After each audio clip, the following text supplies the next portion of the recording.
piège évité ce soir pour Barcelone. Parce que c'est vraiment un match piège.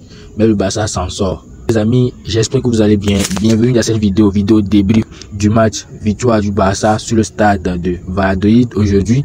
2-1, un match piège, une première mi-temps pas du tout acceptable du Barça qui s'est ressaisi en deuxième mi-temps. Bon, on sait tous que le Barça a un match important contre l'Inter Milan, que le match aller à Barcelone s'est soldé de 3 buts partout. Pour le Barça, pour arriver à Milan frais et en jambes pour le match de demi-finale aujourd'hui, Hansi Flick était obligé de tourner. Donc, il y avait Dani Olmo sur le banc, Lamine sur le banc, Rafinha sur le banc, sauf Pedri qui était titulaire aujourd'hui, Ferran Torres sur le banc également, Koubassi, Inigo, Chesney, tout le monde était sur le banc. Et aussi, il faut noter que Ter Stegen a fait son retour aujourd'hui après plusieurs mois de blessure. Et il est venu prendre la place de Chesney aujourd'hui pour donner un peu de repos à Tech. Du coup, le Barça a tourné avec Ansu Fati, Pau Vitor et un nouveau jeune, Dani Rodriguez, qui s'est blessé même après 34 minutes de jeu. Et le Barça en première mi-temps n'a pas du tout trouvé de solution. Déjà à la 5e minute, le Barça concède un but contre son cas de Araujo qui trompe la vigilance de Ter Stegen qui vient marquer un but contre son cas. Et c'était difficile pour Barcelone, vraiment difficile. Peu d'occasions, pas d'espace et tout. Dani Rodriguez, le nouveau, il a essayé, il a tenté des choses.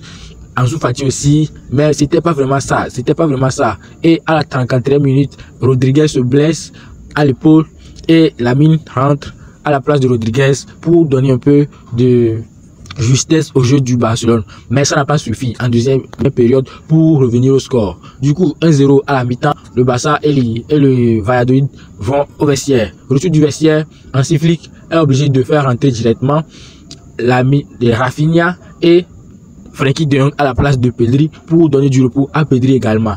Et aujourd'hui, sur l'égalisation du Barça, c'est Ronald Araujo qui vient jouer le rôle du 9 pour forcer l'erreur du gardien de Valladolid pour permettre à Rafinha d'égaliser. Un but partout. Là, tout commence à être mieux pour Barcelone. Avant le but de Ferran Lopez sur une passe décisive de Gérard Martin qui a été d'ailleurs aujourd'hui nommé homme du match.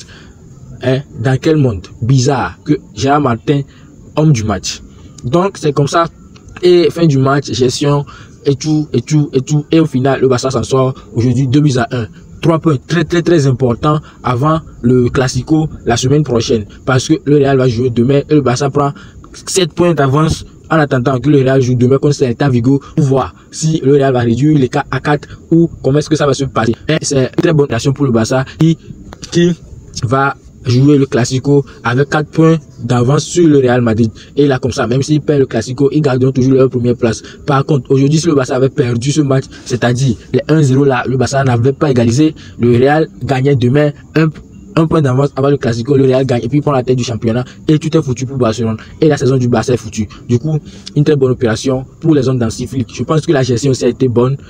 Pedri, une mi-temps, De Jong, une mi-temps, Rafinha, une mi-temps, Olmo qui est rentré et tout, Fermin Lopez, un match exceptionnel, Gavi, malheureusement qui s'est blessé, j'espère que c'est pas grave et tout, Eric Garcia qui est rentré aujourd'hui, très bon match, et trop fort, wow, il y a une action là, de faute là, où il a fait les roulettes et tout, et puis il a tapé sur le poteau, vraiment s'il avait marqué ce but, bref, donc c'est ça les amis, du coup, le Real va jouer demain, dimanche, le Barça va jouer le mardi contre l'Inter Milan, un match très important pour les hommes d'Hansi Flick. Est-ce qu'ils iront en finale de Ligue des Champions? On espère vraiment qu'ils iront. Du coup, les amis, n'oubliez pas de vous abonner et de dites-moi en commentaire si vous croyez que le Barça va gagner la Liga cette saison. Vraiment, ça va être compliqué, surtout avec les matchs qui arrivent. Espagnol, Real, Madrid, Bilbao, que des grands matchs. Les amis, n'oubliez pas de vous abonner. On se retrouve bientôt pour une nouvelle vidéo. Ok, peace.